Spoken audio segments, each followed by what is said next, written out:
পারে, নারী ওঠাতে পারে, নারী সৃষ্টি করতে পারে, নারী ধ্বংস করতে পারে। মা দুর্গা ধ্বংস করেছিলেন, মা দুর্গাই আবার বিশ্ব জননী রূপে সবাইকে সৃষ্টি করেছেন। তাই এই জগতের নাম মায়া প্রপঞ্চ।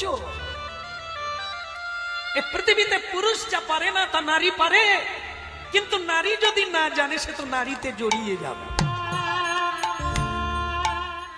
হ্যাঁ, এই জন্য আমার মায়েদের বন্দনা করি। মাগো, কালী পূজা না করে যদি আপনাদের পূজা করতে পারি, জীবন ধন্য। দুর্গা পূজা না করে যদি আপনাদের পূজা করা যায়, কেন? প্রতিমার মাঝে প্রতিমা বিরাজে, হায় রে অন্ধ চিনিস নে।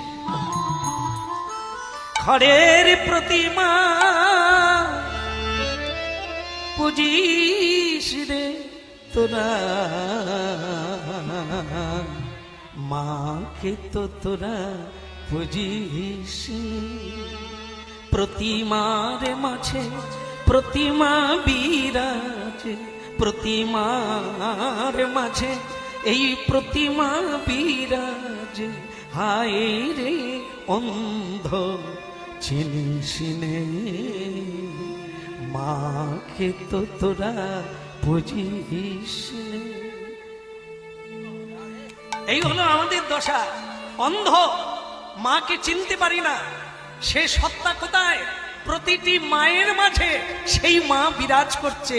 এখনো মূর্খ কালী পুজো করে চাঁদা তুলে, দুর্গা পুজো করে চাঁদা তুলে, নিজের মাকে প্রণাম করে না। গর্ভধারিণী মা, যার মধ্যে সেই মা লুকিয়ে আছে। আমাদের এত যন্ত্রণা কেন? উত্তমে উত্তম, অধমে অধম। আসলে আমরা এই যখন বিয়ে করব না, পাগল হয়ে পড়ি। আমরা রূপ দেখে এই পিপিলিকার পাখা গজায়, ঘাপ দেয় কোথা? আগুনে। এই আমরাও তাই, রূপ দেখলে মনে করি এর মতো আর।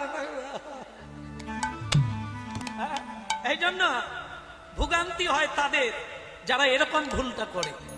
চিনতে হবে কাকে নিয়ে জীবন সঙ্গিনী করা যায়, কাকে নিয়ে ধর্ম আচরণ করা যায়, কাকে নিয়ে শান্তিতে থাকা যায়।